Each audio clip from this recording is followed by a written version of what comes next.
Good morning, dear friends. Yesterday we have discussed outline of this management subject.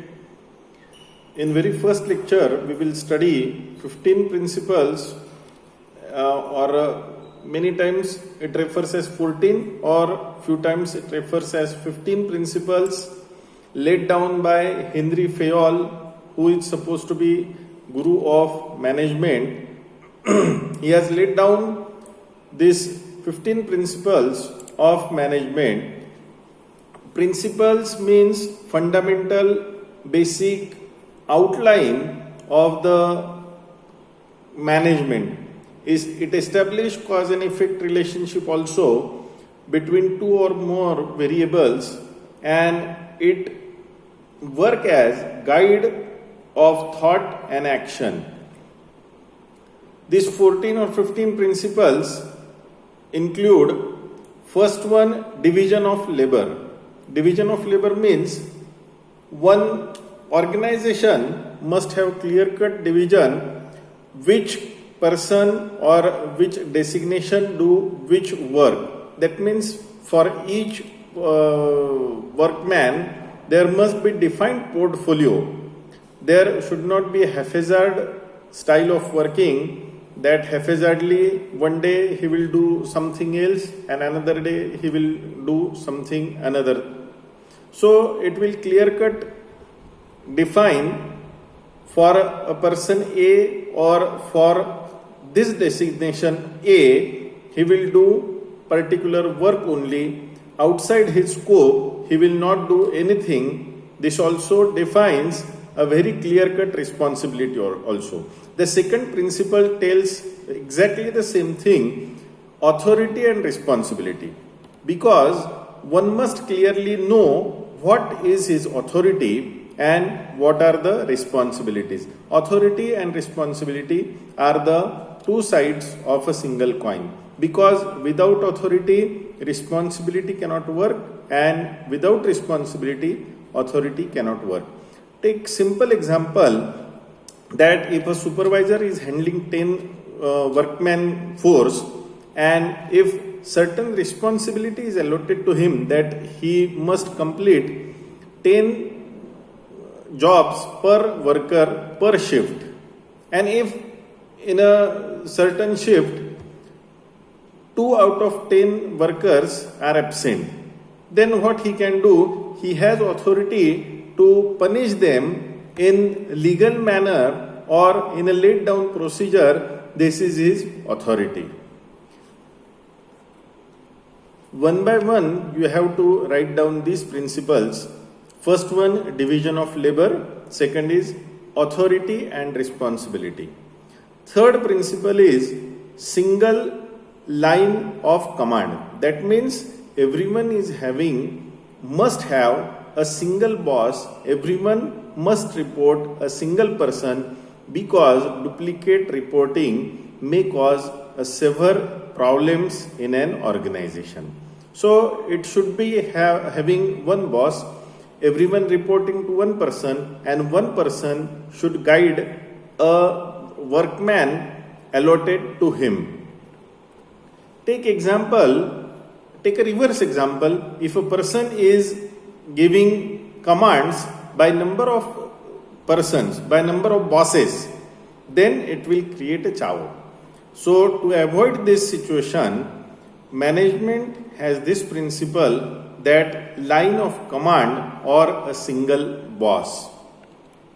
Next one is unity of direction. That means organization must clearly have unity of direction.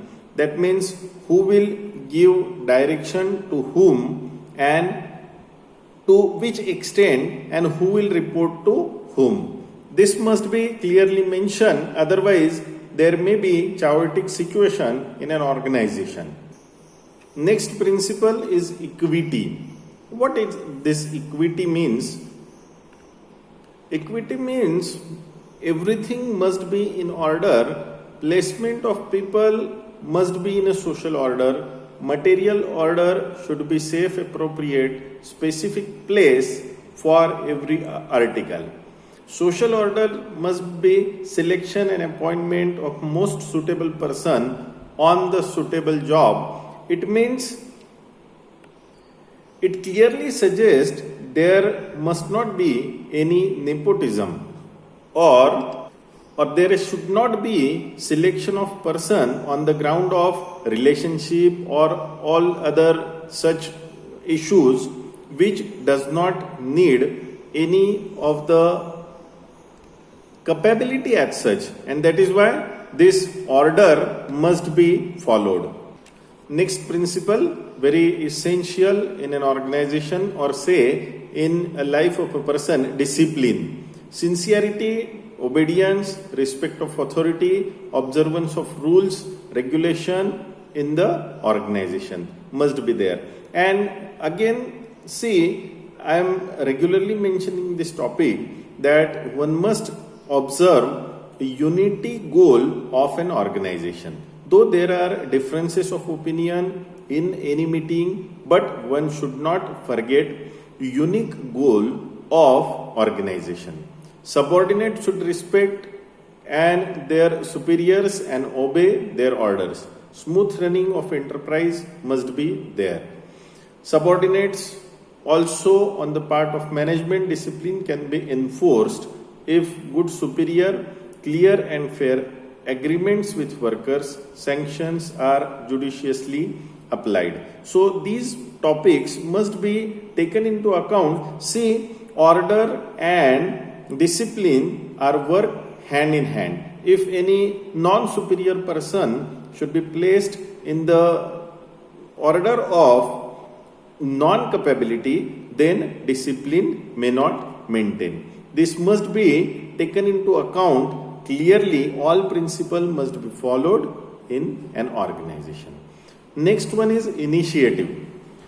Encourage to take initiative in the work assigned to them. Quality circle, in few next parts we will see quality circle also. This initiative must be taken into account as this part of quality circle. The basic principle of initiative is that every person who works on the machine is a master in his machine language or machine principles and machine working. So he must take initiative for any other positive suggestions to management also and to other things also. Management should provide opportunity to take initiative to its employees. Helps in developing at an atmosphere of trust also. Also, he will get work satisfaction because if he take initiative and if he appreciates by a superior boss, then he will feel some kind of work. He will feel some kind of job satisfaction also and suggest improvement in formulation and implementation of places. Next principle is fair remuneration. Each and every person work for bread and butter. He must be paid to the workers, should be fair of their efforts. Satisfaction to both employer and employees. Of course, there is some acts laid down by government such as minimum wages acts.